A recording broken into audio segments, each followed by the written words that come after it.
Oda a révélé le pirate le plus puissant de l'histoire de One Piece, celui qui s'est le plus approché de dominer le monde et qui a autrefois menacé l'ennemi, ayant détruit la Terre il y a 800 ans. Cette révélation est survenue lors des événements de l'arc Egghead, et à sa conclusion, Vegapunk a affirmé que Joy Boy était le premier pirate du monde. Cette déclaration a été accompagnée d'un phénomène impressionnant. Le haki accumulé dans l'ancien robot, Emmet, s'est libéré, terrifiant les 5 doyens et même Imu, le souverain du monde à Marie-Joise. L'ampleur de ce haki était immense, si puissante qu'Imu lui-même l'a ressenti et a tremblé face à cette force colossale. Bonjour à tous, c'est Yonko Nika qui vous propose une nouvelle discussion épique. Attachez vos ceintures, appuyez sur le bouton d'abonnement et aidez-nous à atteindre 1000 abonnés avant avril. Ce n'est pas un défi facile, mais si vous aimez le contenu, ne retenez pas votre soutien. Maintenant, plongeons-nous.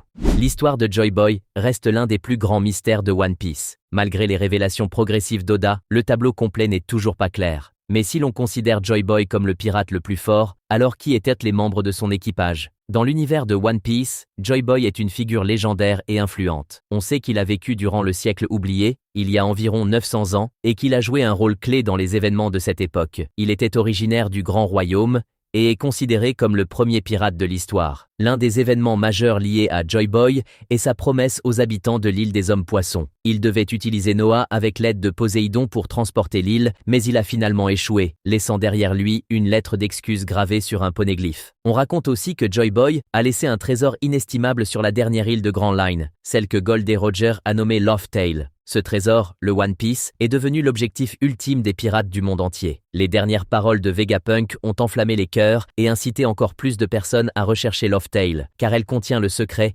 permettant d'empêcher le monde de sombrer dans le chaos. Cette révélation a coïncidé avec la destruction de Lulusia, un événement qui a provoqué un séisme cataclysmique, redessinant la carte du monde. Chaque île en a ressenti les effets, confirmant les dires de Vegapunk et déclenchant ainsi la Grande Guerre pour le One Piece. Tout le monde s'est alors mis à traquer ceux qui possèdent des copies des Road Poneglyphs dans l'espoir d'atteindre Laugh Tale. On sait également que Joy Boy possédait le haki des rois avancés, une forme extrêmement rare et puissante de haki. Lors de l'éveil du fruit du démon de Luffy, Zunesha a déclaré que Joy Boy était revenu, suggérant un lien direct entre Luffy et Joy Boy, notamment par le biais du fruit de Nika. Même si Joy Boy est mort depuis des siècles, son influence demeure présente, et les mystères autour de lui continuent de captiver les fans.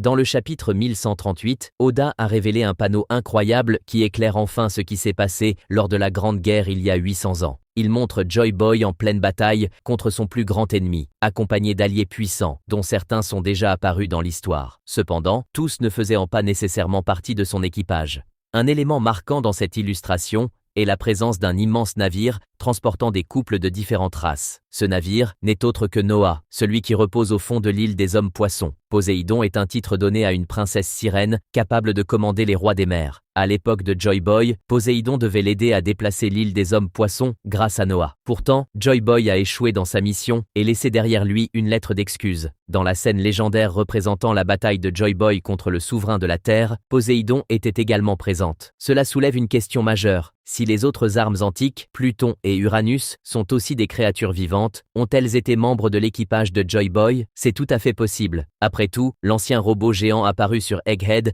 était un ami de Joy Boy et a échoué dans une mission inconnue. Il a attaqué Marie-Joise il y a 200 ans, suggérant qu'il appartenait au royaume de Joy Boy ou qu'il était l'une de ses armes. Dans l'illustration du chapitre 1138, ce robot géant est clairement représenté en train de combattre aux côtés de Joy Boy. On y voit également un autre personnage, un géant à cornes. D'après les récents chapitres sur le roi Harald et le sang des anciens géants, il semblerait que ces géants cornus aient été les véritables dirigeants du monde il y a 800 ans. Fait intéressant, Loki, le fils légitime du défunt roi Harald, possède ce sang rare. Cela signifie qu'il pourrait devenir un allié de Luffy dans la guerre finale contre le gouvernement, tout comme le roi des géants à cornes était un membre de l'équipage de Joy Boy. Un autre personnage marquant est le chef de la tribu des Minks en forme Sulong, ce qui expliquerait le lien profond entre Nika et ce peuple. L'odyssée des chefs Minks à bord du navire de Roger rappelle celle de Carotte, qui a embarqué sur le navire du chapeau de paille. Cela montre comment Oda réutilise le concept du cycle historique, avec des événements qui se répètent sous une forme légèrement différente. Un membre de la race des Lunaria était aussi présent dans la bataille de Joy Boy contre le souverain de la Terre. Il s'agissait probablement du chef des Lunarias, ce qui renvoie au dernier survivant de cette race, King. Dans le message de Vegapunk, on le voit observer la transmission depuis sa cellule. Il pourrait devenir un allié de Luffy dans la guerre à venir, surtout s'il abandonne l'idée que Kaido était Joy Boy. Kaido lui-même avait déclaré que celui qui le vaincrait serait Joy Boy, et c'est exactement ce qui s'est produit.